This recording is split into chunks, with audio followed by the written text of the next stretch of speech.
வணக்கம் தோழர்களே. இன்னைக்கு நம்ம சேனல்ல ஒரு ஈஸியான மிளகு சாதம் எப்படி செய்யலாம்னு பார்க்கலாம் வாங்க. ஒரு கடாயை ஹீட் பண்ணிக்கோங்க. அதில் ஒரு டேபிள் ஸ்பூன் அளவுக்கு எண்ணெய் சேர்த்துக்கோங்க.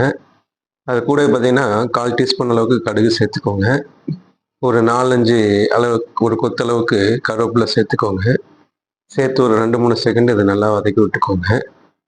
அப்புறமே இது கூட பார்த்தீங்க அப்படின்னா ஒரு 1/2 கப் அளவுக்கு முட்டைக்கோசு இந்த அளவுக்கு நல்லா சீவி வச்சிருக்கிறேங்க. இந்த முட்டைக்கோசையும் இந்த இது கூடயே சேர்த்துக்கோங்க.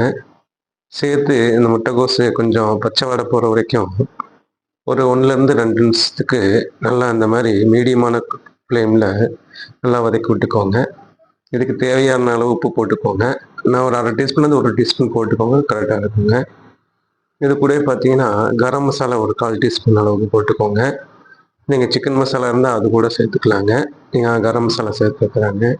இப்போ பார்த்தீங்கன்னா 1 கப் அளவுக்கு வடித்து வச்சுருக்க சாதம் இருக்குங்க. அந்த சாதத்தை இது கூடயே சேர்த்துக்கோங்க. சேர்த்து இந்த மாதிரி எல்லாம் நல்லா மிக்ஸ் ஆகிற வரைக்கும் இந்த மாதிரி நல்லா கலந்து விட்டுக்கோங்க. ஃபைனலாக பார்த்தீங்கன்னா இது கூட 1 டீஸ்பூன் அளவுக்கு சோயா சாஸ் வச்சுருக்கிறேங்க. அந்த சோயா சாஸையும் சேர்த்து இந்த மாதிரி நல்லா கலந்து விட்டுக்கோங்க. இப்போ ஃபைனல் ஸ்டேஜ் பார்த்தீங்கன்னா மிளகுத்தூள் நல்லா வீட்டிலே பொடிச்சதுங்க. அது ஒரு டீஸ்பூன் வச்சுருக்கிறேங்க. அந்த பெப்பர் பொடி இதில் போட்டு மிக்ஸ் பண்ணி எடுத்துக்கோங்க. ஒரு ஈஸியான ஒரு குயிக்கான மிளகு சாதம் ரெடிங்க. எப்படி இருக்குன்னு செஞ்சு பார்த்து சாப்பிட்டு பார்த்துட்டு சொல்லுங்கள்.